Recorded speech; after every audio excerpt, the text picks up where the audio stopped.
I've talked before about how we couldn't do the farm without friends, and here's another great example. My buddy Ryan at church is bringing us over some bamboo.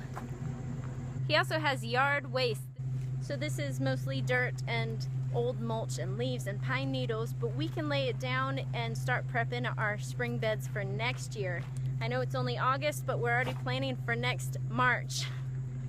I'm gonna layer some more newspapers here and put our rabbit manure on top, and then sandwich Ryan's yard waste on top of that to start turning this spot of grass into garden.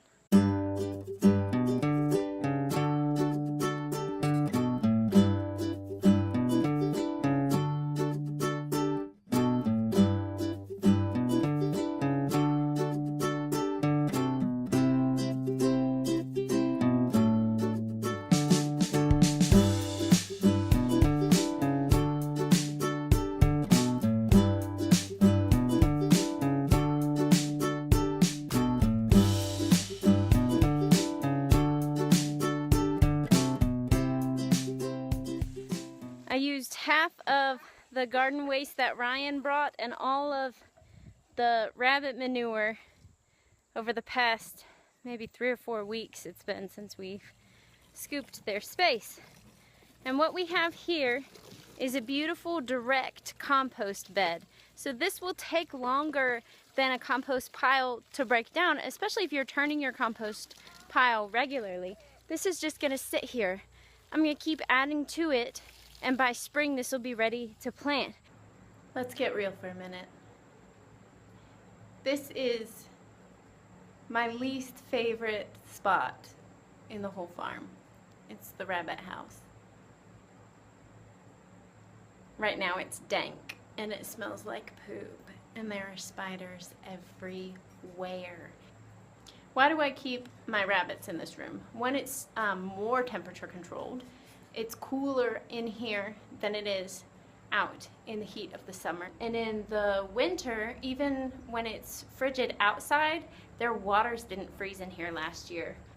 So that's been a huge, huge bonus to using this root cellar in the winter time. So why are they down here, guys? Because it's what we have. We would love to have these guys out in a barn with a bunch of other animals and a manure collection system that makes it really easy on us. But in the meantime, this is what we have, so this is where they are. But I can't help but think, we have permaculture chickens, we have a permaculture garden. What would it look like to have permaculture rabbits? So if permaculture is mimicking nature's ways, how do rabbits live in nature? They like to be on the ground. They like to burrow in a little hole and raise their young. So if we're copying them, then the babies usually separate from the mom's young around 4 to 6 weeks. Our babies that we have down there now are about 6 weeks. I wonder if we can't make something today to get those little kits on grass. A permaculture experiment. What can we do with what we have? If that's what we're working with today, what we have. Okay, I have bamboo, I have hay strings. I think I have chicken wire. I have some metal panels here that my dad gave us. They were leftovers from a project he had at the house. So I think we definitely have enough now. One of the nice things about bamboo is that it's lightweight. Since it's hollow, it's fairly easy to lift and move. Another benefit to working with bamboo is that it's readily available, especially around here in Western North Carolina. My parents have some. I asked her to turn it off because you guys are being undisciplined. You are not following directions. Go sit in timeout now.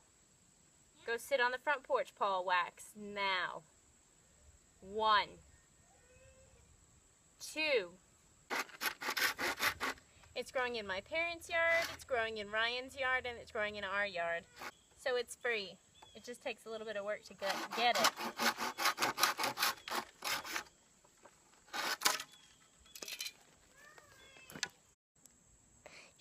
Daddy is really crazy about this stuff. When we build our things, we don't work to just do our own little thing, something like that. But we work to make our food good and make our will good. So if we don't take care of our land, we don't have enough soil for digging in the dirt. And they're all covered in dirt. She's a little crazy, y'all. What are you saying? She's a little crazy, y'all. You're a little crazy. No, you are. No, you are. You are. You are. You are. Crazy in the video of it. Oh, the video is crazy.